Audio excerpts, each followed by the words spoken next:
Andrea Brillantes inaming jowa na niya si Daniel Padilla. Hindi magkamayaw ang mga Kathniel fans ngayon dahil sa viral sa social media ang pag-amin di umano ni Daniel Padilla sa totoong relasyon nila ni Andrea Brillantes. Tanong ngayon ng mga netizens, official na ba ang relasyon ng dalawa? Ayon pa sa balita ay tila wala umanong pakialam si Daniel sa mararamdaman ni Catherine sa pag-amin di umano nito. Palaisipan ngayon sa mga netizens lalo na sa mga fans ng Kathniel kung sinadya nga ba ni Catherine Bernardo na itapat sa Bonifacio Day ang kanyang pag-amin na hiwalay na sila ni Daniel Padilla. Matatandaang nagulat ang buong bansa lalong-lalo na ang mga taong sumusuporta sa kanilang tambalan, matapos maglabas ng official statement ni Catherine na totoo ang mga kumakalat na tsikang hiwalay na sila. Chapter closed. I hope this finally helps all of us move forward, pagkumpirma ni Catherine sa kanilang breakup. Aniya, nagsimula sa respeto ang kanilang relasyon at nagtapos ito ng may respeto. Nagpasalamat rin si Catherine sa mahigit 1 taon nilang pagsasama ni Daniel. Dej, you gave me 11 beautiful years and the kind of love that I will forever cherish. I will always be grateful for you, saad ng kapamilya actress.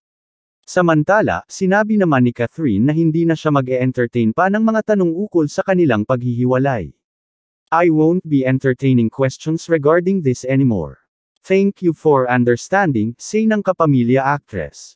Matapos ang kumpirmasyon ay iba't ibang teorya ang lumabas sa X, dating Twitter, ukol sa revelasyon ni Catherine. May ilan na nagsasabing tila itinaon raw ng dalaga na November 30 mag-announce at narito ang ilang mga chika nila kung bakit. Catherine announced their breakup on Andres Bonifacio Day. Sofia Andres posted these stories next to each other right after the announcement. Andres Bonifacio aka Supremo initals ab.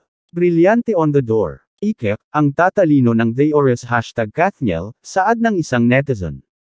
Say naman ng isa, ang orihinal na dakilang Supremo ay nasapawan ng isa pang Supremo. Kota na si ab ngayong taon.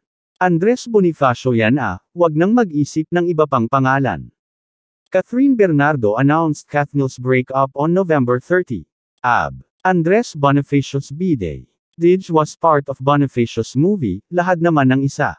Parehong abang Andres Bonifacio at Andrea Brillantes kaya baka nga sa petsa na ito talaga nakatadhana ang pagiging official ng hiwalayan ng Kathniel. Chores. Pero aminin mo, apektado ka rin, sabi naman ng isa. Hirit ng isang netizen, ang shady talaga ni Catherine Bernardo kasi di ba idol ni Daniel Padilla si Andres Bonifacio kaya Supremo, username niya sa Instagram tapos nag-announce siyang breakup sa mismong Bonifacio Day kaya pala nila iPad nung Monday, pinaubaya sa Kathniel. Patuloy pa rin ang paglabas ng sari-saring espekulasyon tungkol sa dahilan ng hiwalayang Catherine Bernardo at Daniel Padilla. Huwebes, November 30, 2023, nangyani nina Catherine at Daniel ang showbiz matapos nilang kumpirmahin na hiwalay na sila. Tumagal ng 11 years ang relasyon nina Catherine at Daniel. Kasabay ng anunsyo nito ang lungkot at galit sa marami nilang tagahanga, at ang haka-haka na merong third party di umano sa panig ni Daniel.